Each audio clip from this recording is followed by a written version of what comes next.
Games பிடிக்காதவங்க யாராவது இருப்பாங்களா? என்ன குழந்தைங்களுக்கு மட்டும் தான் பிடிக்குமா? இல்லைங்க, நம்மள மாதிரி பெரியவங்களுக்குமே ரொம்பவே பிடிக்கும். அதுவும் நாங்கள் ஃப்ரெண்ட்ஸ் எல்லாம் ஒன்று சேர்ந்துட்டோம்னா குழந்தை மாதிரி நாங்கள் விளையாட ஆரம்பிச்சிடுவாங்க. ஏன்னா நாம் சின்ன பிள்ளையாக இருக்கும் போது விளையாட்டுக்குன்னு பெருசாக நம்ம எந்த செலவும் பண்ண மாட்டோம் இல்லைங்களா? நொண்டி விளையாடுவோம், அந்த பனங்காய் வண்டி வச்சுட்டு வண்டி ஓட்டுவோம், அப்புறம் இந்த அச்சாங்கல்லுன்னு ஒன்று விளையாடுவோம். ஆனால் இப்போ இருக்கிற குழந்தைங்களுக்கு எவ்வளோ காஸ்ட்லியாக நம்ம விளையாட்டு ஜாமான் வாங்கி கொடுத்தாலும் அவங்களுக்கு திருப்தின்னு ஒன்று இல்லவே இல்லை. ஏன்னா புதுசாக விளையாட்டு கண்டுபிடிச்சிக்கிட்டே இருக்கிறாங்க. அதுதான் காரணம்னு நான் நினைக்கிறேன். அந்த மாதிரி தான் நாங்கள் மாலுக்கு போயிருக்கும் போது ஃபன் கேம்ஸ்னு இந்த மாதிரி நிறையா இருக்கும். அதில் ஒரு கேம் தான் பார்த்திங்கன்னா, இந்த மாதிரி தவக்கலை மேலே வரும்போது நம்மக்கிட்ட சுத்தியல் மாதிரி ஒன்று கொடுத்துருவாங்க. அதை டம்முன்னு அடிக்கணும். 70க்கு மேலே கிராஸ் பண்ணால் டிக்கெட் உண்டா. என் பொண்ணு நுனி பாயிண்டில் கொஞ்சம் மிஸ் பண்ணிட்டா.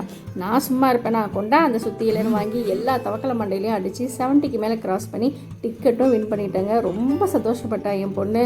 என்ன இப்போலாம் அந்த இடத்துக்கு போனால் என் பொண்ணு மட்டும் இல்லை, நானும் அவ கூட சேர்ந்து போட்டி போட்டுட்டு விளையாட ஆரம்பிச்சிட்டேன். உங்கள் எல்லாத்துக்கும் இந்த விளையாட்டு பிடிக்குமா சொல்லிட்டு மறக்காம எனக்கு கமெண்ட் பண்ணுங்க.